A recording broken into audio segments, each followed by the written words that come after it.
Sa isang mundong puno ng pagbabago, may isang bagay na hindi nagbabago, ang kahalagahan ng edukasyon.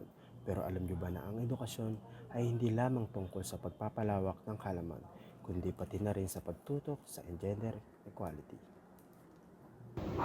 Magandang araw, ako si Alex at sa vlog na ito tatalakayin natin kung paano ang mga edukasyon ay isang makapangyarihang kasangkapan sa pagtaguyod ng gender equality o pantay-pantay na karapatan at oportunidad para sa lahat na lalaki man o babae. Alamin natin kung paano ang mga paaralan at sistema ng edukasyon ay nagiging isang daan upang mapawi ang mga matagal ng issue ng diskriminasyon at hindi pagkapantay-pantay. Tara, alamin natin.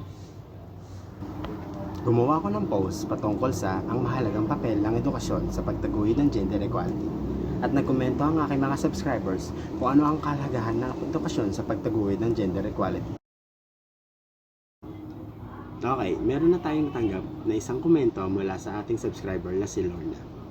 Sabi niya, ang edukasyon ay isang pundasyon sa pagbuo ng kamalayan. Sa pamamagitan ng tamang edukasyon, natututo tayong magkaisa, magrespeto sa pagkakaiba-iba, at tanggapin ang mga babae at kalalakihan bilang pagkapantay-pantay sa lipunan. Ipinapakita ng modernong kurikulum ang kahalagahan ng gender equality at ang mga guro ay mahalagang papel sa pagpapalaganap nito. Maganda ang kanyang komento. Nakakuha na tayo ng ating pangalawang komento mula sa ating 6 subscribers na si Kian. Sabi ni Kian, sa pamamagitan ng mga proyekto, diskusyon at mga aktibidad sa silid-aralan na itatanim ang mga ideya ng patas na karapatan at pagtrato sa lahat, anuman ang kanilang kasarian. Halimbawa, maraming paaralan ngayon ang nagtuturo ng istorya ng mga kababaihan sa kasaysayan, pati na rin ang mga pagpapakitang mga positibong role models mula sa pangaparehong kalalakihan at kababaihan. Maganda ang kanyang komento. At tatanggap natin ang ating pangatlong komento mula sa ating subscribers na si Nicole. Sabi ni Nicole, alam niyo ba na mga bansa na may mas mataas na antas ng edukasyon sa kababaihan ay may mas mataas na antas ng gender equality? Ayon sa mga pag-aaral, ang mga kababaihan na may mataas na antas ng edukasyon ay may mas malawak na oportunidad sa trabaho at sa kanilang mga boses ay naririnig ng mga usapin ng mga politika at negosyo. Maganda ang kanyang komento, masyadong malawak.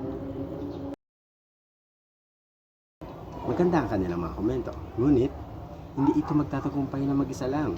Ang mga bawat sa atin mula sa mga magulang, guro at maging mga mag-aaral ay may mga papel na ginagampanan upang mapanatili ang gender equality sa ating mga komunidad. Kaya kung ikaw ay isang guro, mag-aaral o magulang, simulan mo na ang pagbuo ng diskusyon tungkol sa gender equality sa inyong klase, tahanan o komunidad. Sa pamamagitan ng simpleng hakbang, maaari tayong magtaguyod ng isang pantay na lipunan para sa lahat ng kasarian. So huwag niyo kalimutan mag-subscribe sa channel na ito para sa higit pang mga diskusyon at ideya. Maraming salamat at magkita-kita tayo sa susunod na vlog! Ang edukasyon ay may kapangyarihang baguhin ang mundo. Ipagpatuloy natin ang laban para sa pantay-pantay na oportunidad para sa lahat. Sama-sama, kaya natin to.